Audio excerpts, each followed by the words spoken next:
हरिओम. अष्टावक्र गीता. योगदास श्री जय गणेश जोशी यांचे प्रवचन. अध्याय 18, श्लोक क्रमांक 56. संतुष्टोऽपि न संतुष्ट, खिन्नोऽपि न च खिद्यते, तस्याश्चर्यदशान्तान्तां तादृशा एव जानते. भावार्थ: संतुष्ट दिसला तरी तो संतुष्ट नसतो, तसेच तो खिन्न असला तरी तो खिन्न नसतो. त्याची ही आश्चर्यकारक दशा केवळ त्या दशेला पोहोचलेले जाणू शकतात. शहाणे सांगतात की दिसते तसे नसते म्हणून जग फसते. दूरवर पाणी आहे असे वाटते, परंतु तेथे गेले असता ते मृगजळ असते. सर्कशीत विदूषक हसवत असतो, अभिनय करणारे हसवत असतात किंवा रडवत असतात. नायक सर्वोत्तम व्यक्तिमत्व साकारत असतो, खलनायक दुष्टपणा करत असतो. याचा अर्थ ते स्वतः तसे असतात असे नाही.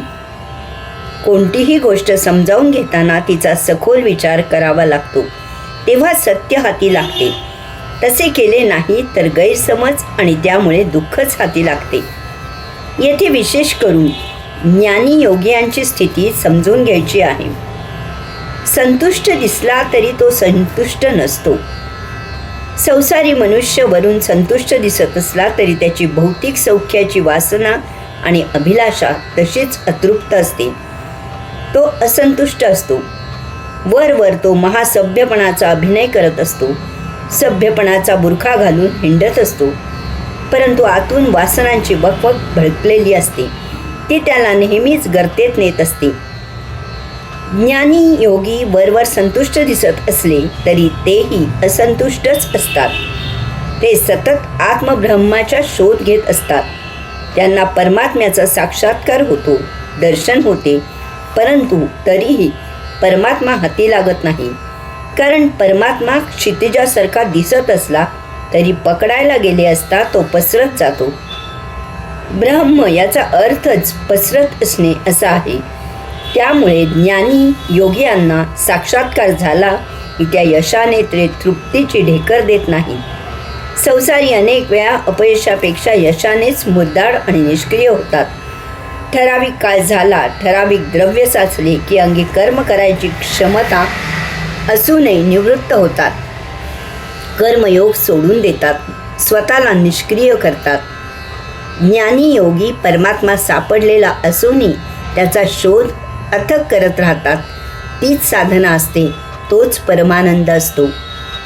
जसजसा परमात्मा दूर राहतो तसतसे ते आणखी उत्साही होतात. संसारी मनुष्य अपयशी झाला की कोल्ह्याला द्राक्षे आंबट या उक्तीप्रमाणे संतुष्ट नसूनही स्वतःला संतुष्ट कसतो. ज्ञानी योगी अपयश आले तर ते अपयश न मानता ही सेवेला आणखी संधी आहे हे ओळखून मोठ्या आनंदाने पुन्हा नव्या उत्साहाने यात्रेला आरंभ करतात. त्यांच्या संतोषाची निर्मिती अपयशातून होत नाही, तर ती सेवेतून होते. साक्षात्कार झाला तरी उपासना सुटत नाही, ती आणखी जोम धरते. यामुळे ते मुक्तीपेक्षा सायुज्य मुक्ती मागतात. भगवान होण्यापेक्षा भक्त राहून भक्तीचा आनंद घेत राहतात. तोच कैवल्यानंद आहे. तसेच तो खिन्न असला तरी तो खिन्न नसतो.